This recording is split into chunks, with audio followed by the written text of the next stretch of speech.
sa bawat paglalakbay, may kwentong naiiwan. At dito sa Pangasinan, sobra-sobrang alaala ang naging parte ng aming puso.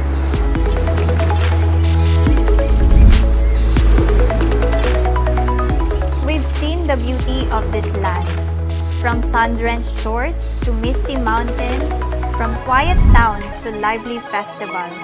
Lahat ng iyon may kakaibang sigla. Parang apoy na hindi nauubos, full of energy, passion, and pride.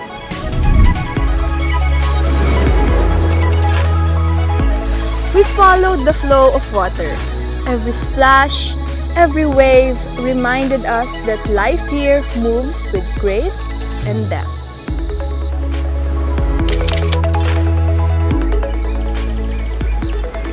We stood in places built by generations, mga simbahan, tulay, pamilihan at tahanan, all strong and enduring like metal forged by time, polished by culture, and proudly Pangasinan.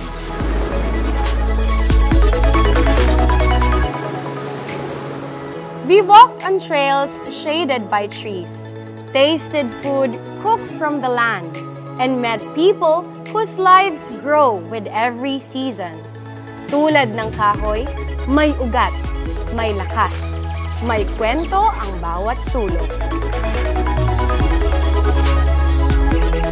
At sa lahat ng aming nilakaran, sa bawat bundok, bukid at tabing dagat, ramdam ang tibok ng lupa. Pangasinan is grounded, sacred, and full of quiet power, like the earth that holds everything together.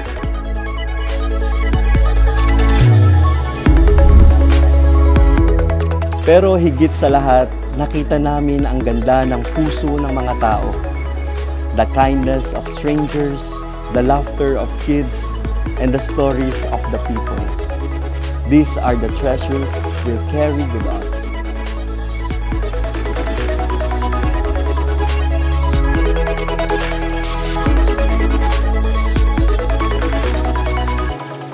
Ganda Mo Pangasinan is more than just a travel show. It's a love letter to a province rich in heritage, overflowing with charm, and powered by its people. Sa bawat Pangasinense namin nahanap ang tunay na ganda, hindi lang sa tanawin, kundi sa damdamin. Different places, different flavors, different feels. Each one revealing a different side of Pangasinan's charm. Pero sa dulo, iisa lang ang kwento. Isang probinsyang punong-puno ng ganda. Ang ganda ng Pangasinan, hindi lang sa mata, kundi sa puso.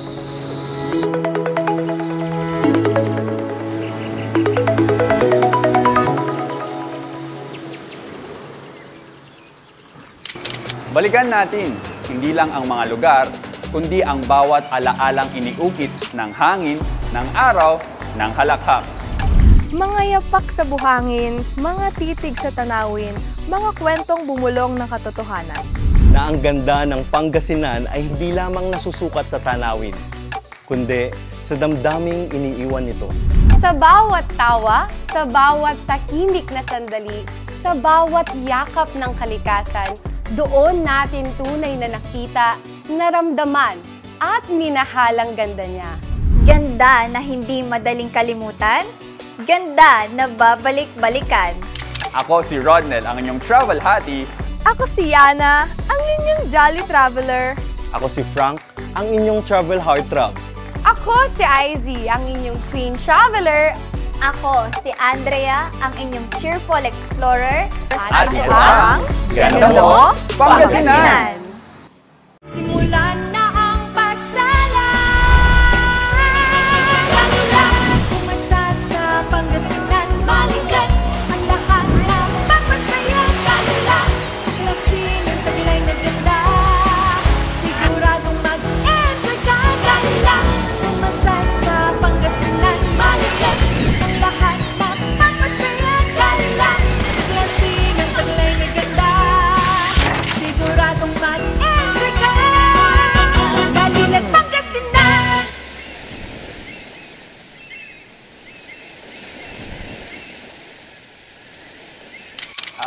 If I would describe Pangasinan, I would say it's a gateway for thousands of opportunity. I would relate to this one with my experience because Pangasinan had offered or opened a lot of opportunities for me. Ang dami kong na-experience na bagay na I never thought na may experience ko. And of course, na-discovered ko din yung mga bagay na mahal kong gawin ngayon. Of course, yung passion ko because of where I live in Pangasinan. So it's really a gateway to thousands of opportunities. My most memorable experience or episode here in Ganda Mo, Pangasinan is my very first episode, which is the Puso Rubio episode. Kasi I would relate this one to what I have said earlier. It's a gateway to a lot of opportunities kasi yun yung nag-open ng doors sa akin, para makapagtrabaho nationally and internationally. So that's something na very valuable sa akin and very sentimental at the same time.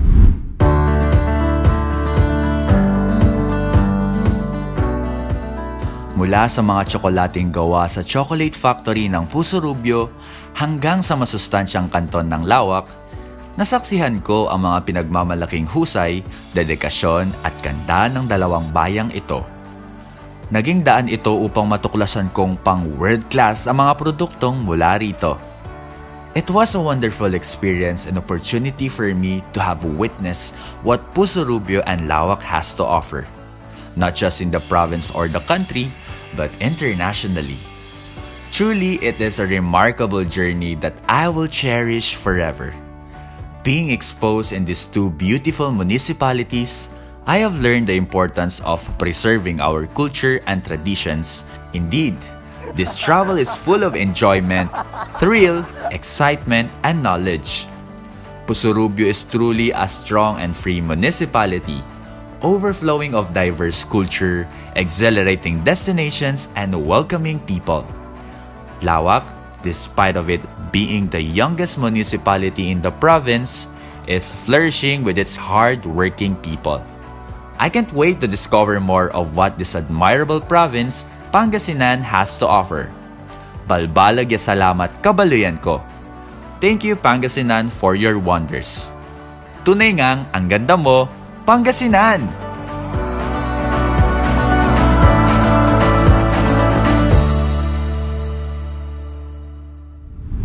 I'm really looking forward na mas marami pang talent and opportunities na ma-discover, especially as someone din na nag-start from nothing to something.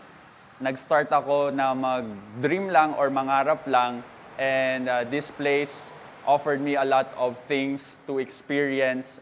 Genuinely, I was very happy. So I think I believe na talagang excited ako na mas marami pang kabataan na ma-involve sa mga opportunities na talaga namang magpapasaya at makakapag-inspire ng iba pang kabataan.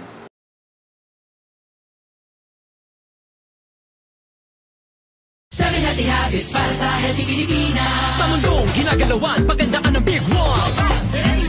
Kamay, sakit, sa isip sa gawa. Leave nothing but footprints. Kalusugan ay unahin at mamanahin ng mamamayan. Ay healthy Pilipinas, malakas sa magandang bukas. Ang bawat Pilipino sa mundo, sa ulado ang pitong ito. Sa healthy habits ko na to. Para sa healthy Pilipinas. Looking for a place to stay in Baguio City? Find your calm at Hotel Supreme. A good dip at their pool.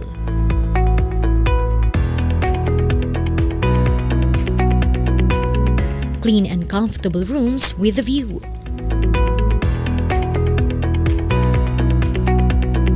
Accommodating staff.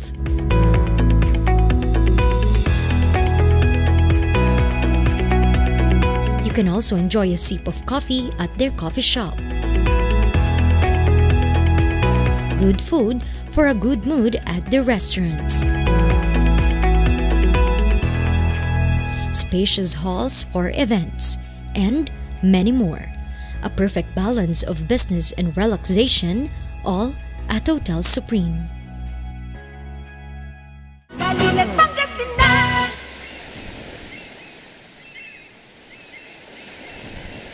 Pangasinan for me is more than a destination. It is home. You know, when I did GMP, before I did GMP, I think Pangasinan is just my home address. Pero when I visited different municipalities, I met different people, seen different culture, tasted different cuisines. Lahat ng yon, parte yon ng Pangasinan. And it's very evident here in our province, our ganda and our galing because of that. Hindi lang tayo basta sa tourist destination, but also we offer a lot. From our tourist destination, our culture, and of course, the warmth of our people. That is Pangasinan for me, home. Madami po. Madami actually. Pero yung recent, I think it's the most unforgettable and the most adventurous one. Nung pumunta ako ng Bani Rainforest, umuulan, sobrang lakas ng ulan. It's not just, you know, the tourist destination that I've went. It's the adventure that I went through. Nakita ko kung gaano kaganda yung pupuntahan ko, even malakas yung ulan. And it's also a great testament of how lucky we are in GMP shooting kasi we get the experience to go through that even if umuulan. Nakita at naramdaman namin yung ganda ng Bani Rainforest, and of course, my most favorite, palagi kong sinasabi, it's the Pulipol Island. For me, parang isa siyang hidden paradise. Yon, that's my favorite GMP episode, and at the same time, my favorite location sa GMP.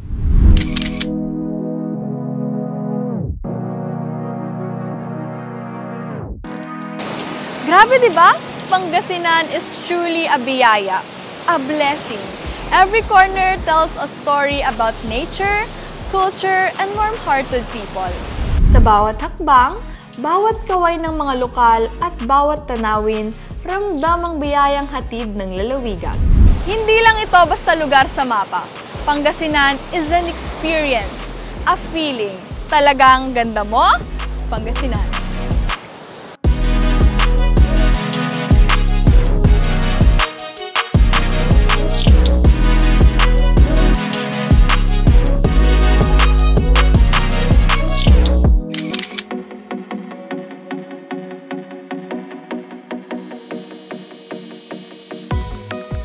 Ang paglalakbay na ito ay talaga namang one for the books para sa akin. Isa itong karanasang hindi ko makakalimutan. Hindi lang dahil sa mga tanawin, kundi dahil sa damdaming iniwan nito sa aking puso. Nang bumisita ako sa Kankanaey tribe ng Bugalyon, nakita ko kung paano pinapatibay ng pagkakaisa ang kanilang komunidad. Sa kabila ng payak nilang pamumuhay, dama ko ang saya, kapayapaan at pagkakaunawaan. Hindi lang biyaya ng lupa ang kanilang tinatamasa. Ang tunay na kayamanan nila ay ang kanilang galing, kultura at pagbubuklod. Pagdating ko naman sa Jegos Integrated Farm at sa Kamagsingalan Community Service Group Multipurpose Cooperative Farm sa Sual, napagtanto ko kung gaano kayaman ang kalikasan dito sa Pangasinan. Mula sa palaisdaan hanggang sa masaganang ani ng prutas at gulay, tunay ngang biyaya ng kalikasan ang bumabalot sa lugar na ito. Ngunit sa lahat ng aking karanasan, ang pinakapaborito ko ay ang tree walking at Pulipol Island sa Bani. Sa tree walking trail, bawat hakbang ay may kasamang huni ng ibon at halimuyak ng kagubatan. At dahil maulan, mas naging buhay ang karanasan. Literal na rainforest ang aking tinahak. Pagkatapos ng mahabang lakaran, tila gantimpala ang aking nadatnan, ang Pulipol Island.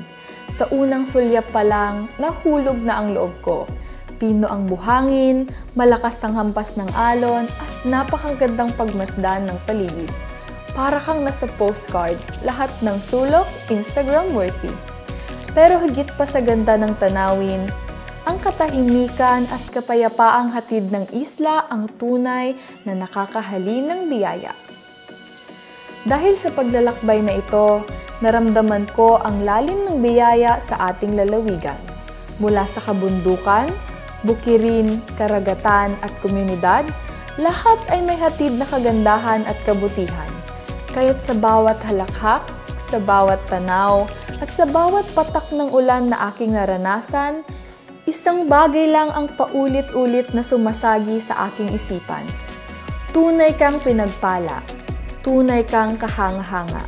Biyaya ka sa bawat isa. Tunay ngang ganda mo, Pangasinan.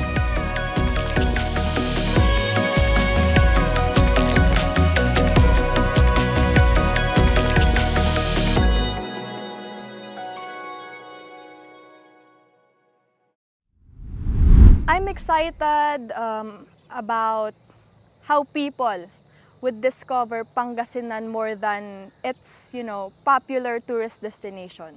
Kasi maraming pwede pang puntahan sa Pangasinan. There's so much thing to experience more than the popular tourist destinations na that we have. Madami pang pwedeng makita, malaman at matuklasan sa Pangasinan. And that's what I'm most excited for people to see the ganda of Pangasinan. Pangasinan is my home. Dito ako pinanganak, dito ako lumaki, at dito ako nakakilala ng maraming tao. This is where my environment is. At dito ko rin nakita at nakilala kung sino talaga ako. Marami akong natutunan at natuklasan sa Pangasinan na aking tahanan. Mahilig akong kumain. Kain! Bilang tahanan din ng paggawaan ng asin, it gave flavor to who I am as a person. This is where my roots are. Binigyan niya ng flavor yung pagkatao ko. Kung sino yung mga nakasalamuha ko, mga taong nakausap ko, mga taong napagpalaki sa akin, at mga lugar na napuntahan ko. That is what Pangasinan is to me. My most unforgettable experience in Ganda Mo, Pangasinan, definitely my first episode featuring the beautiful municipality, my municipality of Santa Barbara, kung saan nakilala ko pa ng mas malalim ang aking bayan at nakapunta ako sa ibang mga pasyalan dito sa aking bayan. Natuto rin ako kung paano ang proseso ng paggawa ng kilalang produkto ng aming bayan na bricks. Bukod pa dito, binisita din namin yung Holy Family Parish kung saan mayaman na kasaysayan ang kanyang ino-offer sa tao. Bukod pa rito, tumatak din sa akin ang lahat ng festivals na aking napuntahan.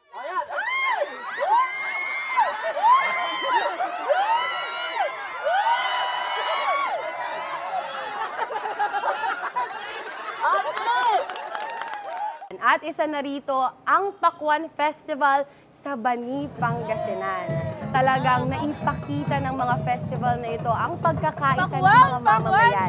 Kung paano nila sineselebrate, ipinagdiriwang ang kung anumang fiesta na kanilang isineselebrate. Kagaya ng Taraon Festival, Pakwan Festival, Thanksgiving ng iba-ibang bayan. Lahat naman ay talagang nagsasaya, nakikisaya. At talaga namang nakikilahok ang bawat mamamayan sa hinandang aktibidad ng bawat bayan. Isang ang tunay at worth keeping na experience ang masaksihan ang Fiesta ng Pakwan dito sa bayan ng Bani, Pangasinan. Mula sa pagkain, talento at maging mga palaro, abot tenga ang ngiti at maliligayang kwento ang maiuuwi mo. Gaya ng Pakwan, ang bayan ng Bani, matibay at handa sa anumang hamon ng buhay.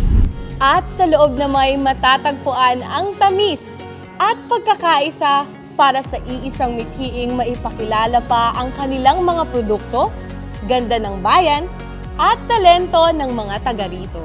Muli, ako si Izzy Nina, ang inyong limgas na Pangasinan 2024 second runner-up na nagsasabing Bani is really the place to be.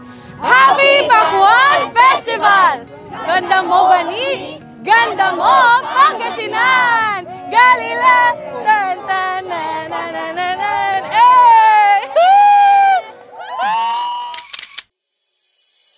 Refreshingly sweet na nakakapawi ng init. Ito ang lasa ng pakwan na aking natikman sa Bani, Pangasinan.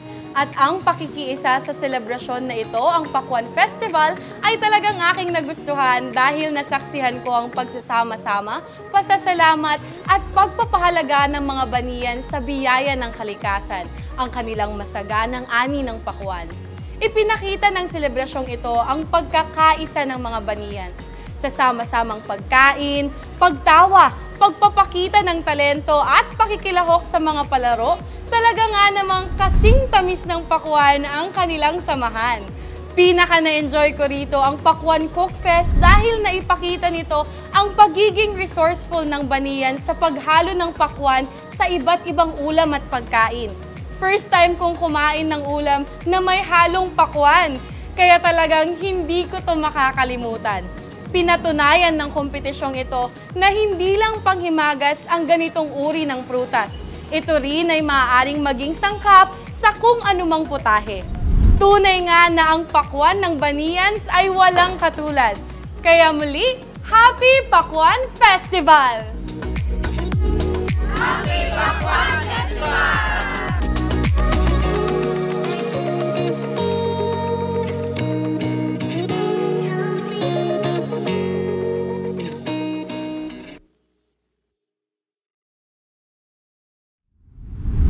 I am truly excited to know more about Pangasinan, to visit the people, talk with them. Ang pakikipag-usap sa mga mamamayan na nakikilahok sa bawat programa, sa bawat piyesta, sa bawat aktibidad.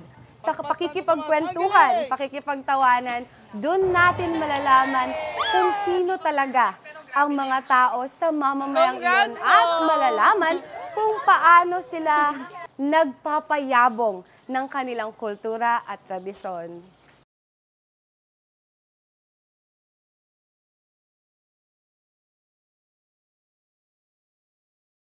Bulok, maliliit at hindi ba malusog ang inyong mga halaman? Omega Green ang kasagutan.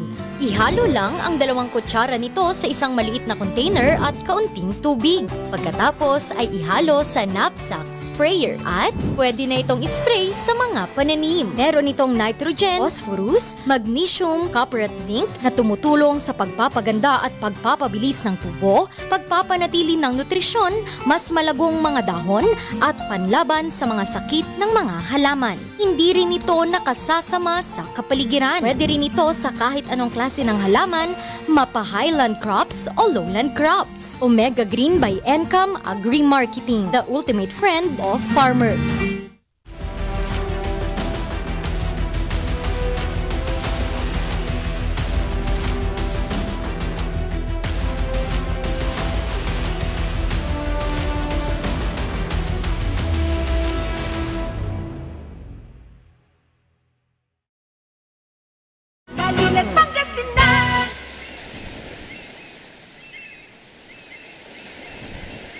Well, Pangasinan is my second home. So, kasi ang real province ko is from Nueva Ecija and this is my second home. And I think Pangasinan has a lot to offer po. Na dito ko na tutunan yung iba't ibang kultura, iba't ibang tradisyon, at iba't ibang lingwahe ng Pangasinan at Ilocano. So, with this, nagkaroon ako ng idea or different perception sa buhay ko as Novo Ecijano po. So, I think sa puso ko, ako ay isang Pangasinan na. My most unforgettable experience sa Ganda Mo Pangasinan is, of course, yung first episode ko na San Nicolas Malico. Pero ang pinaka-unforgettable talaga na na-experience ko as host ng Ganda Mo Pangasinan is my last episode.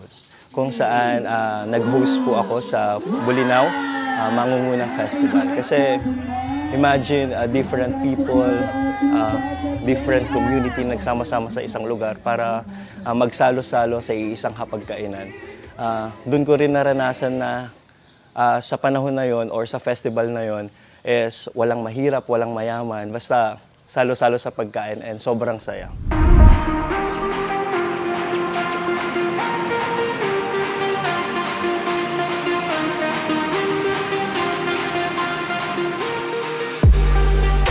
Sa likod ng bawat lambat, bawat alon at bawat hirap ng mga mangingisda, tanaw ang pag-asang nagpapatuloy sa pag-unlad ng bayan at dama ang kulturang nakaukit sa puso't damdamin ng bawat Bolinawens.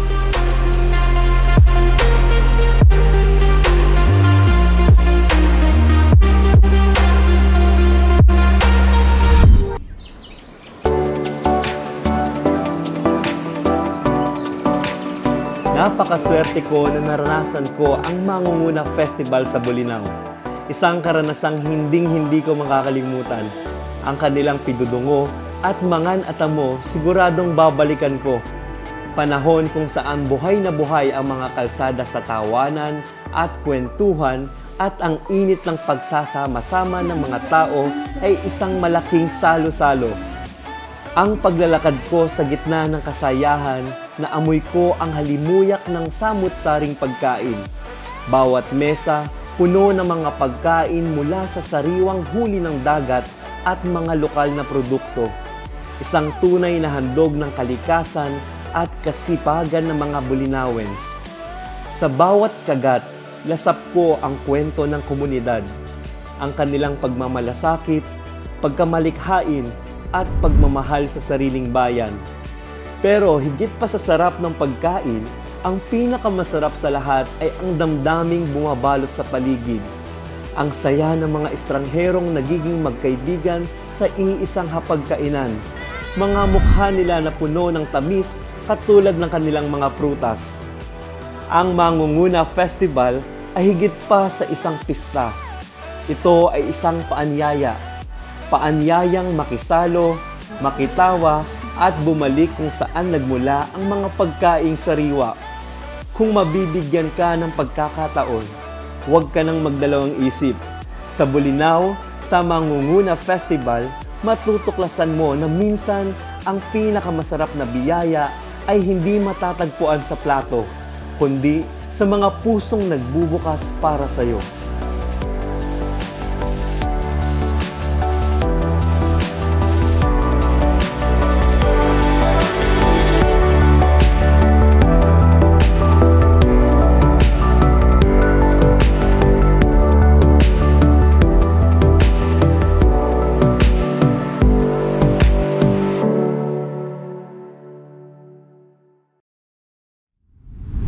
Yes, marami actually. Pero sa Ganda Mo Pangasinan ako pinaka na-excite. Kasi every time na mag-i-invite ang RNG sa akin na mag-host sa Ganda Mo Pangasinan, na-excite ako. Kasi panibagong kultura, panibagong tradisyon, at panibagong komunidad na naman yung mapupuntahan ko. And with this, nagkakaroon ako ng learnings, experiences, and of course, different perceptions sa isang community. Kaya yun yung pinaka na-excite ako sa lahat ng experience ko po. Pangasinan, for me, it's more than a place on the map. It's a home. Alam niyo yung feeling na kahit saan ka mapunta, basta makauwi ka ng Pangasinan, parang ang gaan ulit sa feeling. And that's what it is for me. This is where my dreams started. Dito ako unang natutong mangarap, madapa, bumangon. And the people here, grabe. Tahimik pero palaban, simple pero may lalim. And they don't just inspire you, they ground you. And Pangasinan raised me in so many ways. It taught me to be strong, to be kind, not to be perfect, and to lead, but always with humility. So yes, Pangasinan for me is my quiet strength.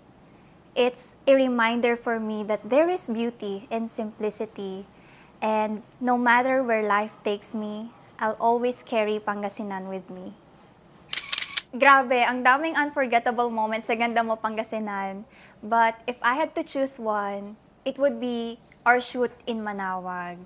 Siyempre, everyone knows the Minor Basilica. But what makes it truly memorable for me was what happened outside the usual. We got to meet some of the locals, like si Mami Annie from Pagawaan ng Pamaypay. You know, sobrang simple lang nung setup, nung interview. Pero yung kwento niya, it really hit me. And she's not just making pamaypays, she's creating jobs, she's helping her community, and she's doing everything with so much love and humility. And that moment reminded me that Ganda Mo Pangasinan isn't just about capturing the beauty on camera. It's about capturing the soul of the people. Ang dami kong natutunan, honestly. Parang hindi lang ako nag-shoot. Parang naging parte ako ng mas malalim na kwento. So every moment for me is more than unforgettable. It was life-changing in the most simplest yet most beautiful way.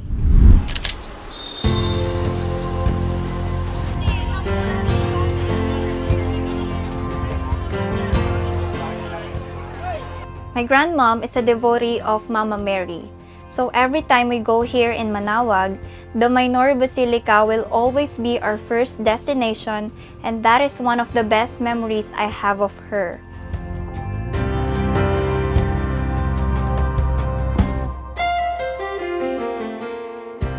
Our devotion to God and Mama Mary is a reflection of our deep-rooted faith and cultural heritage. It represents the blend of spirituality and tradition that shapes our identity as Pangasinenses. By exploring the beauty of Manaoag, I get to see more than the Minor Basilica. I've seen their skills, their talents, their creativity, their passion for preserving the culture and heritage, their kindness, and most especially, the hearts of every Manaoagenyans. What I like about them is their efforts in prioritizing their fellow kababayans for employment opportunities within their local businesses.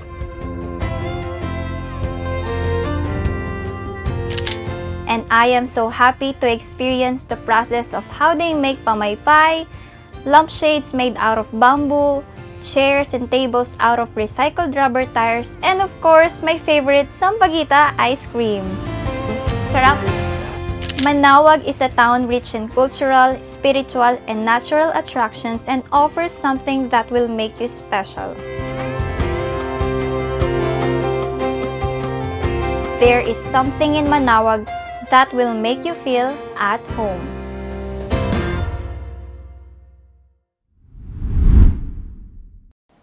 One thing I am most excited about Pangasinan is discovering more of its gems. And I'm not just talking about the places but also the people. Alam mo yung feeling na may mamimit kang someone or mapupuntahan kang bagong lugar tapos mapapasabi ka na lang na, wow, meron palang ganito dito. And it's that kind of excitement na lagi kong hinahanap-hanap. And of course, the food, I mean, come on, puto kalasaw, bangus, tupig, para ka na rin nag-adventure in every bite. But aside from that, it's also the growing sense of pride and community sa ating mga kababayan. You can really feel that every Pangasinense is working so hard, not just for themselves, but for the whole province. So yeah, every visit, every shoot, every kwentuhan, I'm just excited to fall in love with Pangasinan all over again in new and unexpected ways. Iba't ibang lugar, iba't ibang kwento, ngunit iisa ang layunin. Ipakita kung gaano kaganda ang lalawigan. Sa bawat episode, memories slowly take shape. Mga moment na minsan nakuha ng kamera, pero habang buhay ng parte ng aming mga buhay. May tawanan sa gitna ng init ng araw. May mga tanong na sinagot ng katahimikan ng isang tanawi. Naging saksi ang bawat sulok ng Pangasinan sa isang journey na puno ng emosyon, ng tunay na koneksyon, ng mga di malilimutang karanasan. Hindi palaging smooth. May pagod, may ulan, may mga panahong halos pasukuna. Pero sa dulo ng bawat araw, iisang tanong lang ang laging nauulit. Bakit nga ba ang ganda mo, Pangasinan? At habang nagpapatuloy ang kwento, mas lalo ring lumalalim ang koneksyon sa lugar, sa kultura, at sa isa't isa. Dahil sa bawat yapak, may kwentong sumisibol. Sa bawat tanaw, may damdaming bumabalik. At bawat daan ay talaan ng puso at alaala.